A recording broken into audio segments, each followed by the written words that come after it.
അസ്സലാമു അലൈക്കും വറഹ്മത്തുള്ളാഹി വബറകാതുഹു. മൂസാ നബി അലൈഹിസ്സലാം അള്ളാഹു താലയോട് കുറെ പ്രാർത്ഥനകൾ നടത്തിയിട്ടുണ്ട്. അതിൽ പെട്ട ഒരു പ്രാർത്ഥനയാണ് അല്ലാഹുമ്മ അരിനി ജലീസി ഫിൽ ജന്ന. പടച്ചോനെ, സ്വർഗത്തില് എന്റെ അടുത്ത് കൂട്ടുകാരനായിട്ട് ഉണ്ടാകുന്ന ആള് ആരായിരിക്കും? പ്രാർത്ഥിക്കുന്നത് നബിയായ മൂസാ നബി അലൈഹി സ്വലാത്തു വസ്സലാമാണ്. അള്ളാഹിനോട് സ്വർഗത്തിൽ എന്റെ കൂട്ടുകാരന് എന്റെ അടുത്തിരിക്കുന്ന ആളാരാണ് എന്നാ ചോദിക്കുന്നത്. അപ്പൊ അള്ളാഹു താല മറുപടി കൊടുക്കാണ്, ഇന്നാലിന്റെ നാട്ടില് പോണം. നാട്ടിൽ പോയിട്ട് അവിടെ ഇറച്ചി കച്ചവടക്കാരനായ ഒരു മനുഷ്യനുണ്ട്, അദ്ദേഹമാണ് നിങ്ങളെ കൂട്ടുകാരന്. ഇത് കേട്ടപ്പോ മൂസാ നബി അലൈഹി സ്വലാമിന് വലിയ ആകാംക്ഷയായി. എന്തേ ഇപ്പം ഒരു ഇറച്ചി കച്ചവടക്കാരനായ ഒരാള് എന്റെ കൂട്ടുകാരനായിട്ട് നാളെ സ്വർഗത്തിൽ ഉണ്ടാവുക? അദ്ദേഹം എന്ത് നന്മക്കാരം ഇതിനു വേണ്ടി ചെയ്തിട്ടുണ്ടാവുക എന്ന് മൂസാ നബി അലൈഹി സ്വലാം ചിന്തിക്കാണ്. ആ വിഷയവുമായി ബന്ധപ്പെട്ട് മൂസാ നബി അലൈഹി സ്വലാം ആളെ തേടി പുറപ്പെടുകയാണ്. അങ്ങനെ മൂസാ നബി അലൈഹി സ്വലാം പറയപ്പെട്ട വ്യക്തിയുടെ അടുത്തെത്തി. അദ്ദേഹം കുറച്ച് ഇറച്ചി തന്റെ കയ്യിൽ കരുതിയിട്ട് ഇറങ്ങുന്ന സമയത്ത് മൂസാ നബി അലൈഹി സ്വലാം ചോദിച്ചു, ഞാൻ ഇങ്ങനെ ഒരു അതിഥിയാണ്, ഞാൻ നിങ്ങളെ കൂടെ വീട്ടിലേക്ക് പോന്നോട്ടെ എന്ന് ചോദിച്ചു. അങ്ങനെ മൂസാ നബി അലൈഹി സ്വലാം അദ്ദേഹത്തിന്റെ സമ്മതപ്രകാരം അദ്ദേഹത്തിന്റെ കൂടെ അദ്ദേഹത്തിന്റെ വീട്ടിലേക്ക് പോവാണ്. അങ്ങനെ അദ്ദേഹത്തിന്റെ വീട്ടിലെത്തിയ സമയത്ത് അതിഥിയാണ്. അതിഥിയോട് പുറത്ത് ഇരിക്കാൻ വേണ്ടി പറഞ്ഞു. മൂസാ നബിയോട് പറഞ്ഞു, എനിക്ക് കുറച്ചകത്ത് പണികൾ ഉണ്ട് എന്ന് പറഞ്ഞു. മൂസാ നബി അലൈഹി സ്വലാം ഈ പണികളൊക്കെ കാണാണ്. അദ്ദേഹം വീട്ടിന്റെ അകത്തേക്ക് പോയിട്ട് ഒരു കൊട്ട എടുത്തു കൊണ്ടുവരാണ്. ആ കൊട്ടയിൽ ചുക്കി ചുളിഞ്ഞ ഒരു ആൺരൂപാണ്. അദ്ദേഹം ഈ ആൺ രൂപത്തെ കുളിച്ച് വൃത്തിയാക്കി വസ്ത്രമൊക്കെ മാറ്റി നല്ല രീതിയിൽ ശുശ്രൂഷിച്ച് ഭക്ഷണമൊക്കെ കൊടുത്ത് അദ്ദേഹം മാറ്റി കിടത്തുകയാണ്. അദ്ദേഹം മൂസാ നബി അലൈഹി സ്വലാമിനോട് പറഞ്ഞു, ഇത് എനിക്ക് ചെയ്യൽ നിർബന്ധമായ കാര്യമാണ്, ഇതിന്റെ ഉപ്പയും ഉമ്മയാണ്, അതുകൊണ്ട് ഇവരെ ശുശ്രൂഷിക്കൽ എനിക്ക് നിർബന്ധമാണ്. അതുകൊണ്ട് തന്നെ നിങ്ങൾ അതിഥിയായി വന്നതാണ്, നിങ്ങളെ പരിഗണിക്കാത്തതിലുള്ള വിഷമം നിങ്ങൾ എന്നോട് ക്ഷമിക്കണം കേട്ടോ എന്ന് മൂസാ നബി അലൈഹി സ്വലാമിനോട് ഈ ഇറച്ചി കച്ചവടക്കാരനായ മനുഷ്യൻ പറയാണ്. ശേഷം അദ്ദേഹം രണ്ടാമതൊരു കൊട്ടെടുത്തു കൊണ്ടുവരാണ്. ആ കൊട്ടയിലോ ഇതേ നേരത്തെ പറഞ്ഞതുപോലെ ഒരു പെൺരൂപമാണ്. വളരെ ചുക്കിച്ചുളിഞ്ഞ രീതിയിൽ, നേരത്തേതിനേക്കാളും വളരെ പ്രയാസപ്പെടുന്ന രീതിയിലാണ്. ഈ സമയം ഈ ഉമ്മ എന്തോ ഇങ്ങനെ ഉരുവിടുന്നതായി മൂസാ നബി അലൈഹി സ്വലാം കേൾക്കുകയാണ്. എന്താണ് ഈ ഉമ്മ പറയുന്നത് എന്ന് അറിയാൻ വേണ്ടി മൂസാ നബി അലൈഹി സ്വലാം ഒന്ന് ശ്രദ്ധിച്ച് കേൾക്കാൻ നോക്കി. ആ ഉമ്മ പറയുന്നത് അല്ലാഹുമ്മ ജഅൽ ഇബ്നി ജലീസ മൂസാ ഫിൽ ജന്ന. ആ ഉമ്മാന്റെ പ്രാർത്ഥനയാണ് മൂസാ നബി അലൈഹി സ്വലാമിനെ വളരെയധികം ചിന്തിപ്പിച്ചത്. എന്റെ മോന് എനിക്ക് ധാരാളം ഖിദ്മത്തുകൾ ചെയ്യുന്നുണ്ട്, പടച്ചോനെ എന്റെ മോനെ ഇപ്പൊ നബിയായി വന്നിട്ടുള്ള മൂസാ നബി അലൈഹി സ്വലാമിന്റെ കൂടെ നാളെ സ്വർഗത്തിൽ ഇരുത്തണേ എന്നാണ് ഈ ഉമ്മ പ്രാർത്ഥിക്കുന്നത്. ഈ വിഷയം കേട്ടപ്പോ തന്നെ മൂസാ നബി അലൈഹി സ്വലാം ഞെട്ടിപ്പോയി. ആ ഉമ്മയുടെ പ്രാർത്ഥനക്ക് ഉത്തരമായിട്ടാണ് അള്ളാഹു താല മൂസാ നബിയോട് കൂടെ, നബിയായ മൂസാ നബി അലൈഹി സ്വലാമിനോട് കൂടെയുള്ള സ്ഥാനം സ്വർഗത്തിൽ ഈ മനുഷ്യന് കാത്തിരിക്കുന്നത്. ശേഷം മൂസാ നബി അലൈഹി സ്വലാം ഇദ്ദേഹവുമായി സംസാരിച്ച സമയത്ത് അദ്ദേഹം പറയാണ്, എനിക്ക് ഉപ്പയും ഉമ്മയുള്ളത്, ഓൾക്ക് അസുഖങ്ങളും പ്രയാസങ്ങളും വന്നിട്ട് അവര് പ്രയാസപ്പെടുന്ന സമയത്ത് അവരെ ശുശ്രൂഷിക്കൽ എനിക്ക് നിർബന്ധമുള്ള കാര്യമാണല്ലോ. അതുകൊണ്ട് ഞാൻ മറ്റു പണികളൊക്കെ ഒഴിവാക്കിയിട്ട് ഞാൻ എന്റെ ജോലിയും കാര്യങ്ങളും കഴിഞ്ഞു വന്നാല് ഇവരെ ശുശ്രൂഷിക്കലും ഇവരെ നോക്കലും മാത്രമാണ് എന്റെ പണി എന്ന് ഈ മകൻ മൂസാ നബി അലൈഹി സ്വലാമിനോട് പറയാണ്. ആ സമയത്ത് മൂസാ നബി അലൈഹി സ്വലാം ഈ മകനെ കെട്ടിപ്പിടിക്കുകയാണ്.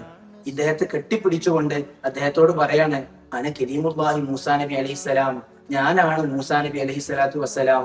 ഞാൻ അള്ളാഹു താലയോട് പ്രാർത്ഥിച്ചപ്പോ അള്ളാഹു താല പറഞ്ഞു, നിങ്ങളാണ് എന്റെ കൂട്ടുകാരൻ എന്ന് പറഞ്ഞതിന്റെ പേരിൽ നിങ്ങൾ ചെയ്യുന്ന പ്രവർത്തനം അറിയാൻ വേണ്ടി ഞാൻ നിങ്ങളെ കൂടെ കൂടിയതാണ്.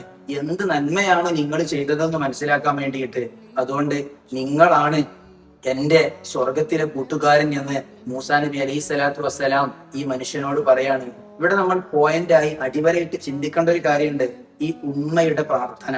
അപ്പൊ ആരാണ് നമ്മുടെ മാതാവ്, ആരാണ് നമ്മുടെ പിതാവ്, നമ്മൾ ശരിക്ക് ചിന്തിക്കണം. മാതാപിതാക്കൾ എന്ന് പറഞ്ഞാല് നമ്മുടെ ജീവിതത്തിൽ നമ്മൾ ഏറ്റവും കൂടുതൽ പരിഗണിക്കേണ്ട രണ്ട് വിഭാഗങ്ങളാണ്.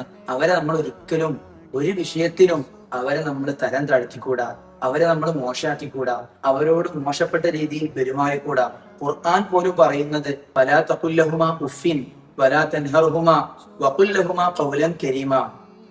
ഫലാ തഖുൽ ലഹുമാ ഉഫിൻ, നിങ്ങൾ ചേ എന്നുള്ള വാക്ക് പോലും, ഈ ചേ എന്നുള്ള വാക്കിനെ പറ്റി എന്താ പറയാ, നമ്മുടെ ഉമ്മ ഒരു കാര്യം പറയുമ്പോ കാവൂല, അല്ലെങ്കിൽ ഞാൻ പിന്നെ ചെയ്യാം എന്ന് പറഞ്ഞിട്ടുള്ള ദേഷ്യം പെടുന്ന രീതിയിലുള്ള ഒരു വാക്ക് പോലും വലാ തെൻഹറുഹുമ, അവരെ എതിർക്കാൻ പോലും നമുക്ക് പെർമിഷൻ ഇല്ല. അവർ പറയുന്ന അനുസരിക്കണം, നല്ല കാര്യങ്ങളൊക്കെ അനുസരിക്കണം. മാത്രമല്ല വഖുല്ലഹുമ ഖൗലൻ കരീമ, അവരോട് നല്ല വാക്കുകൾ വേണം ഉപയോഗിക്കാൻ, നല്ല കാര്യങ്ങൾ അവരോട് പറയേണ്ടി. അവരൊരു കാര്യം ഇങ്ങോട്ട് ആവശ്യപ്പെടുമ്പോഴും നല്ല രീതിയിൽ അവരോട് പെരുമാറണം. ധാരാളം മഹത്വങ്ങൾ അവരെ പരിഗണിച്ചാൽ നമുക്ക് കിട്ടുന്നുണ്ട്. ഇതിൽ പ്രധാനമായും പറയുന്നത് ഒന്ന് ദുആക്ക് ഇജാബത്ത് കിട്ടും എന്നുള്ളതാണ്. നമ്മൾ പ്രാർത്ഥിക്കുന്ന പ്രാർത്ഥനകൾക്ക് അവരെ പരിഗണിച്ചു കഴിഞ്ഞാൽ ഇജാബത്തുണ്ട്. രണ്ടാമതായിട്ട് നമ്മുടെ പാപങ്ങളൊക്കെ പൊറുക്കാൻ, വലുതും ചെറുതുമായ പാപങ്ങൾ പൊറുക്കാൻ മാതാപിതാക്കൾ കാരണമാകുമെന്ന് കിതാബുകളിൽ കാണാം. മൂന്നാമതായി നമ്മുടെ റിസ്കുകളിൽ, നമ്മുടെ ഭക്ഷണങ്ങളിൽ, നമ്മുടെ വസ്ത്രങ്ങളിൽ, നമ്മുടെ ജീവിത ചുറ്റുപാടുകളിൽ മാതാപിതാക്കളെ പരിഗണിച്ചതിന്റെ പേരിൽ നമുക്ക് വിശാലത ഉണ്ടാവും. അവരെ പരിഗണിച്ചാല്, അവരെ റെസ്പെക്ട് ചെയ്താല് ഒരിക്കലും നമുക്ക് നഷ്ടം ഉണ്ടാവില്ല. നാലാമതായിട്ട് നാം എങ്ങനെയാണോ നമ്മുടെ മാതാപിതാക്കളോട് പെരുമാറുന്നത്, സമാനമായിരിക്കും നമ്മുടെ മക്കളും നമ്മളോട് പെരുമാറുക.